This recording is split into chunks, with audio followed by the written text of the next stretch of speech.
Alright, this is the first of many book reviews. In the last video, if you watched the full video, I appreciate it. But in the last video I said, oh, I think I'm going to read these by chapter and take notes. This is such a small ass book. It's a coffee table book. So I'm probably just going to read a chapter and then just like put like a clip, then record a clip of me talk about that chapter and so forth. Clip them all together. Hopefully this doesn't end up to be an hour long like the last one. Anyway, I finally found out the title. Just look at the side. Muhammad Ali. Muhammad Ali, Ringside. So yeah, I'm really excited to read this. Alright. I'll be back with the updates for the introduction, which I think is by the black grandfather. No, the grandfather from Blackish. And something by a section by Alex Haley. Alright. Yeah, so I'll get into that. Alright, so I finished the introduction by James Earl Jones. It was cool. It's whatever. He was just talking about how much he loves Muhammad Ali and how he knows him personally. That's cool. Excuse the heavy breathing, I know. I ate a bunch of greasy food today. I probably ate a lot of greasy food that day I recorded last time too. Anyway, I read the Alex Haley chapter. And it was basically an old interview with Muhammad Ali right after he, changed his name from Cassius Clay to his now profound Muslim name. And it's just talking about Muhammad Ali in the 1960s. The only thing I got to say about this book so far is that the picture placement and the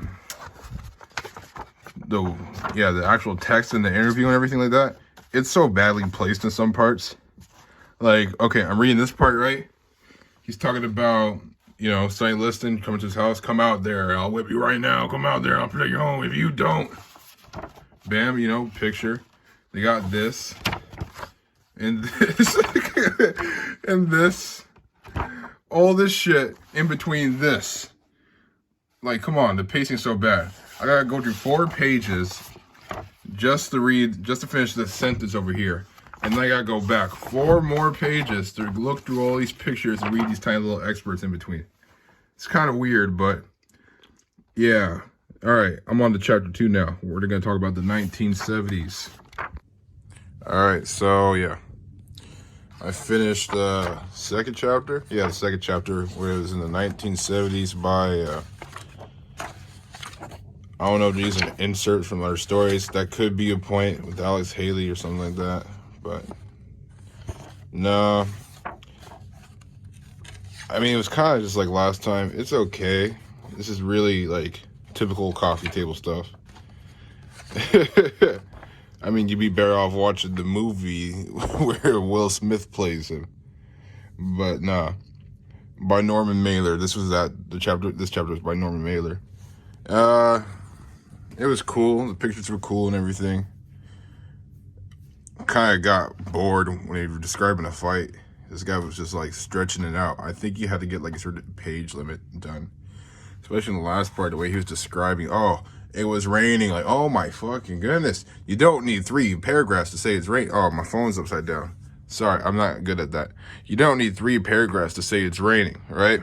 Anyway, the way they just like put things together is weird, not just with the pictures, but they have like these things on the side, talk about the posters and such. Well, I mean, it's all cool stuff, but it really feels very disorganized. Like, you could read this part, it's talk about him fighting George Foreman. That's the main part, right? And then it talks about fighting with Joe Frazier in between. Like, there's nothing wrong with non-linear storytelling. I just don't think this is a very effective way to put it out. You could have just done this in order, and it would make a lot more sense.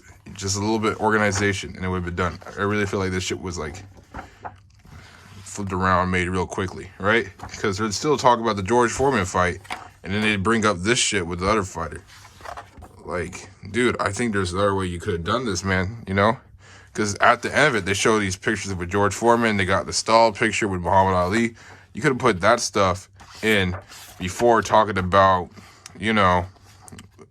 these random fights with Ken Norton. And then Joe Frazier. I feel like Joe Frazier had like a little bit of a section first before just talking about that story alongside George Foreman's, But nah, at the end of it, it's pretty fucking weird, right? Because you're like reading the end of like, oh, what happened after the Foreman fight. And then you got this part reading this right. But good thing I didn't read this first. I read this part after this, right?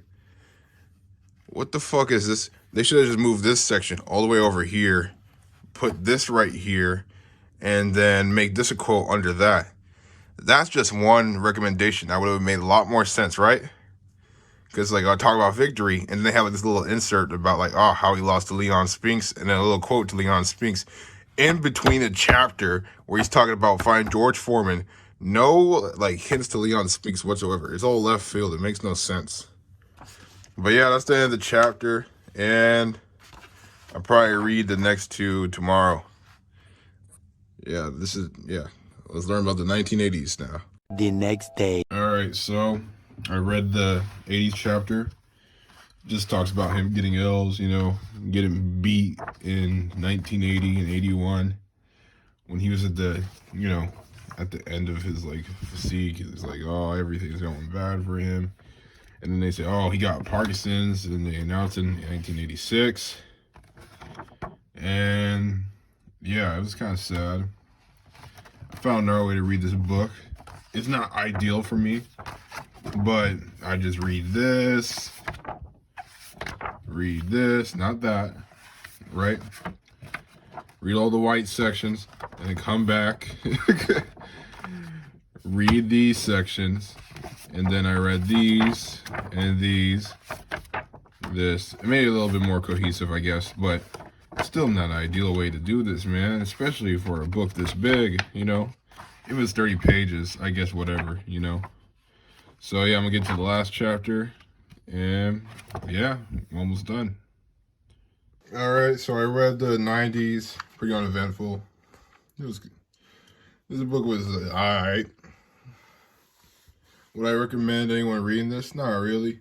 It's not really that disrespectful to his legacy, but this doesn't really do him justice because he's done so much.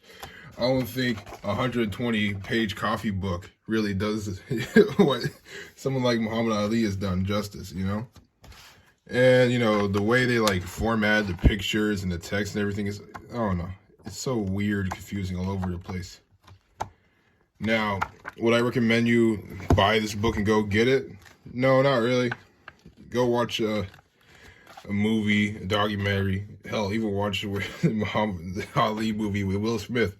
I mean, Will Smith, they couldn't find a guy that looks, you know, halfway like him. Completely different facial features and everything. It looks fucking weird. That's like having, shit, let me think. Damn. I'm stuck. It's like having DJ Academics as Precious. Yeah. But yeah, if you see this in a barbershop, you know, have your time and take it away, you know. You see this sitting down on the coffee table? Yeah, it's cool. Give it a look. I wouldn't really go that deep into reading. You know, I'd probably go with the picture part. If you're reading this in a barbershop, if that's taking forever, then I guess you read the small little white text. Yeah, it's cool. I really don't rock with barbershops. I get one haircut a year. I tell them shave that shit off every time. When it starts getting hot in the summer, I look like I'm going to war. So yeah, the overall rating I give this book would probably be let's see, a 4 out of 10. Yeah, nothing crazy. For president, little baby, I'm with it. If I meet the president, I'm damn, DJ for president, little baby, I'm with it. If I meet the president, I'm hard for president, little baby, I'm with it. If I meet the president, I'm still gonna be sipping. It's a freestyle off the top, and I'm tripping. They gon' lace it pat, nigga, he leaving itching. All the shit that we got, bitch, we got out the muscle. 2, 3, 5, 5, 6, we ain't doing no tussle. You keep looking at me, he gon' be in some trouble. You keep looking at me, then I'm popping this bubble. I pull up some promethazine. I go fuck on a Stephanie, I'm all Tiffany. Nobody in that motherfucker can fuck on me. Everybody in the gang wanna come fuck on me. Freestyling off of the top of me, they wanna do me, they wanna come.